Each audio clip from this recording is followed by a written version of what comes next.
D'ailleurs, notre ascenseur, regardez cette personne qui est de dos dans notre ascenseur, c'est Richard Dean Anderson, plus connu sous le nom de MacGyver. Il va nous rejoindre dans un instant. MacGyver, bien évidemment, également le colonel Jack O'Neill dans Stargate. Portrait, regardez. Son visage ne vous est pas inconnu, il a fait fantasmer un grand nombre d'adolescentes dans les années 90. Richard Dean Anderson a campé le rôle de MacGyver pendant presque 10 ans.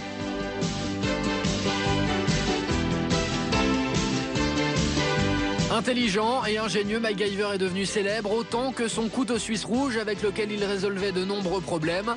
Il a marqué toute une génération, les filles avaient des posters de l'acteur affichés dans leur chambre, on peut carrément parler d'une Anderson mania. Plus récemment, Richard Dean Anderson a été le héros de la série Stargate que vous pouvez toujours suivre sur Énergie 12. Dans Stargate, Richard Dean Anderson est successivement colonel, brigadier, major général puis lieutenant général.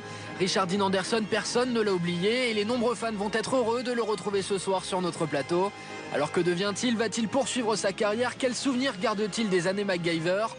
Il est en exclu et en direct sur notre plateau. Richard Dean Anderson, MacGyver, c'est dans un instant. Voici ce qui vous attend dans la troisième partie de cette émission. Oui, il faut attendre un peu après la pub, regardez. Le nouvel ami des stars s'appelle le Botox. À l'heure où les actrices veulent booster leur carrière à coups d'injections, de plus en plus de stars n'ont pas honte de confesser leur addiction au Botox. Et dans le grand public, de plus en plus de femmes autour de la quarantaine souhaitent rajeunir.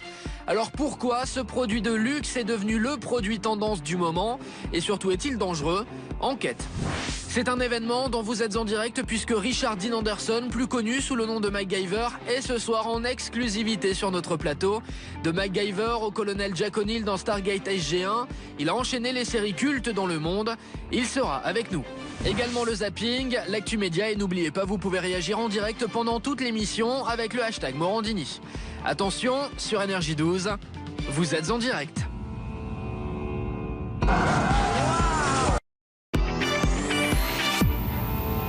Voilà donc pour ce zapping. On continue avec vous, Richard Dean Anderson, MacGyver, Stargate, ce sont vos séries. Vous êtes en France. C'est la première fois que vous êtes en France?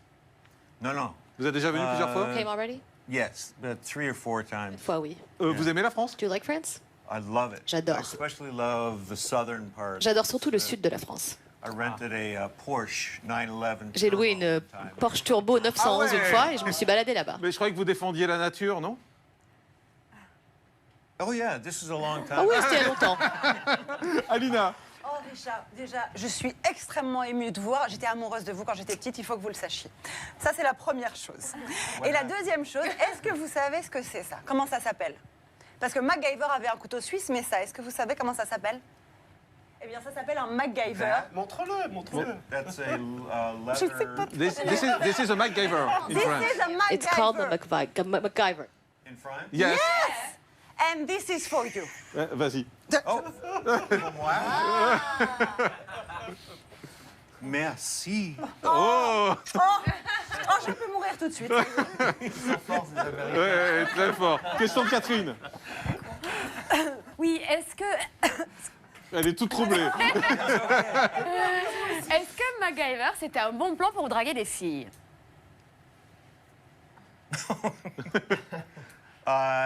No. Non. I mean, I've always been kind of clumsy. J'ai toujours été un peu maladroit dans ce domaine-là, de toute façon.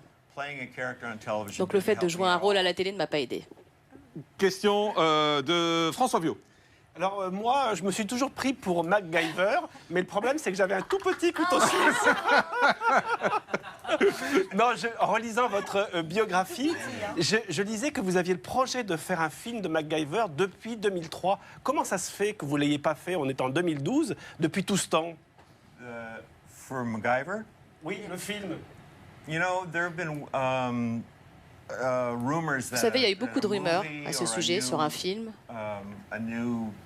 Excuse me. Ah, voilà, il n'a pas l'oreille qui gratte, il enlève son oreillette, hein, je vous précise. I'll ignore her. Il y a toujours des rumeurs qu'il y a un film qui va sortir, ou qu'on va faire un film, ou qu'il y a la production qui commence sur une autre série. Mais en tout cas, moi, on ne m'en a jamais parlé. I've never been a part of any of that. J'en ai jamais fait partie, ce ne sont que des rumeurs. My feeling was that it lived its life. Parce que mon sentiment, c'est que la série a eu sa vie dans les années 80, jusqu'au début des années 90 d'ailleurs, et c'était bien à cette époque-là.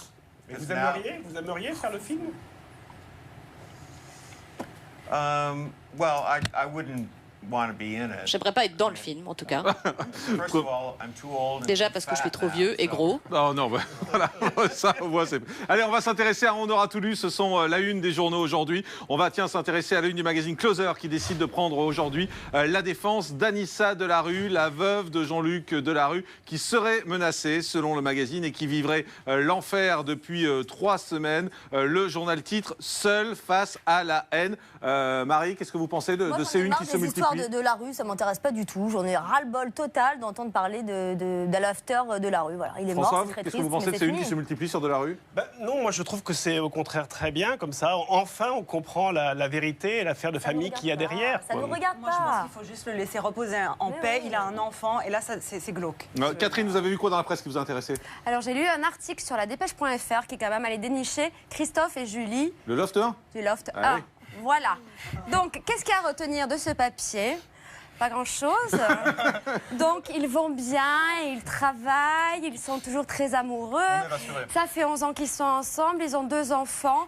Et, ah oui, ce week-end, quand même, grosse info, ils seront au marché, la 7e édition du Salon du mariage pour des dédicaces. C'est bien, écoutez, la photo du jour, c'est Télé 7 jours. Amel Bent dans Télé 7 jours de Danse avec les stars qui affirme vouloir faire le show comme Beyoncé, en danseuse sexy. Elle affirme adorer voir Beyoncé bouger des fesses. Rien que ça, Ludovic Jérôme Combo. Elle est bien, Amel Bent, dans cette émission? Elle joue parfaitement le jeu, c'est une sportive accomplie. Nous, on n'attend qu'une chose, c'est de voir la même chose que ce qu'elle nous propose. Qu'elle bouge ses fesses, en clair. On attend ça. Louis, vous avez remarqué quoi dans la presse? Eh bien, moi, j'ai remarqué que, Jean-Marc, vous étiez pas très discret avec votre téléphone portable. Il est toujours posé là, devant. Oui, c'est pour lire les hashtags qu'on nous envoie. Je sais, on est tous accro à notre téléphone portable. Eh bien, Libération nous apprend aujourd'hui qu'on va bientôt trouver une solution, les smartwatches. Alors, sur votre montre, vous allez pouvoir tout faire, lire vos SMS, consulter vos mails, regarder vos tweets ou encore Facebook. Et donc, ça va bientôt sortir. Ça va coûter entre 90 et 300 €. Reste à savoir si ce sera vraiment pratique, puisque ce sera tactile, donc avec les gros doigts. Je suis pas certain que tout le monde puisse les utiliser. Déjà, la tristesse pendant les dîners, on se regarde plus, on est sur le téléphone. Là, ça va être sympa comme ça. L'article du jour, c'était les stars qui publient les premiers extraits de la biographie choc de Valérie Trierweiler, qui s'intitule La Dame de Pique. L'une des journalistes qui a écrit l'article affirme que Valérie Trierweiler serait Dr Jekyll et Mr Hyde au féminin. Enfin, François, vous avez vu quoi dans la presse, vous? Alors moi, j'ai lu une passionnante enquête du magazine Le Mensuel Capital sur ces people qui se vendent aux dictateurs, avec sur une double page la photo de Mireille Mathieu qui serre la louche du colonel Kadhafi devant Vladimir Poutine. Ouais. Et alors, tout s'explique pour moi parce que, si vous voulez, elle a fait des déclarations sur les Pussy Riot qui ont été condamnés à... Pussy Riot, vous le dites avec l'accent, c'est bien. Oui. Pussy Riot. Et qui ont été condamnés à 2 ans de camp par Poutine. Et là, on comprend enfin... Alors, c'est vrai que après... C'est pas la seule en même temps, hein, oui, juste, voilà. On va pas s'acharner sur elle parce que c'est pas la seule à avoir serré la main. C'était une photo qui a été prise en novembre 2008. Voilà. Elle n'est pas la seule. Et je dois ajouter qu'elle a dit que ses propos avaient été censurés par la télévision russe, puisqu'elle a dit, en fait, qu'elle a réclamé l'indulgence pour ses 3 filles. L'actualité en images, Adrien Roard, Mélodie Obadia. Ça aurait pu être pire aujourd'hui, mais ça pouvait pas être pire ce week-end. Kanye est femme la plus sexy de la planète. Elle se tape Ashton Kutcher puisqu'il a largué la vieille Demi Moore. Bref, on rêve tous d'avoir un peu de cunis en nous. On reste dans la thématique sexy pour le débrief de l'émission de vendredi. C'était en direct et qui dit sexy dit évidemment François Viau. Ben oui, l'idole des jeunes, Papy Viau comme le surnomme Jean-Marc. Papy Viau encore merdé. Alors pourquoi donc il a merdé, Papy? Ah, eh bien parce qu'il nous a parlé d'une émission sur AB1 et voici ce qu'il nous dit juste avant de lancer l'extrait, regardez. Regardez, c'est assez drôle. Et c'est Magloire qui présente. Top! Et c'est présenté par Magloire. Alors juste pour que vous compreniez bien, voici à quoi ressemble Magloire. Et voici donc le programme en question. Et c'est Magloire qui présente. Peut-être l'envie vous démange-t-elle de démissionner. Alors certes, elle est noire, elle a les cheveux courts et elle rentre pas dans un 36, mais de là à confondre Magloire et Dominique Magloire, il y a une petite marjounette. Hein, c'est un peu comme si je confondais François Viau et Jeanne Calment, par exemple. Ce serait pas tout à fait raccord. Quoique. Allez, c'est tout pour aujourd'hui. Ce sera pire demain. Voilà, Dominique Magloire qu'on recevra demain. Mais Dominique Magloire, François, vous ne trompez pas dans vos questions. Merci Paul Belmondo, Delphine Depardieu d'avoir été avec nous. Plus vrai que nature. Actuellement, la Comédie Bastille jusqu'au 2 décembre avec la mise en scène exceptionnelle de Raphaël Cambray. Mickaël Vendetta, merci également. Un dîner presque parfait, semaine spéciale jusqu'à vendredi à 17h40 sur M6. Et puis Richard Dean Anderson, merci beaucoup d'avoir été avec nous pour la première fois. Vous allez recevoir un Jules Verne Award pour le 20e anniversaire. Votre engagement en faveur de l'océan. 10 et 11 octobre au Grand Rex. Toutes les infos sur julesverne.org. Merci à tous pour votre fidélité. On se retrouve demain à partir de 18h40. Invité exceptionnel demain, puisque c'est Laurent Ruquier qui sera notre invité. Il fait très peu d'émissions comme invité. Eh bien, il a accepté de venir demain en direct sur ce plateau. Très bonne soirée sur Énergie 12. Bye bye.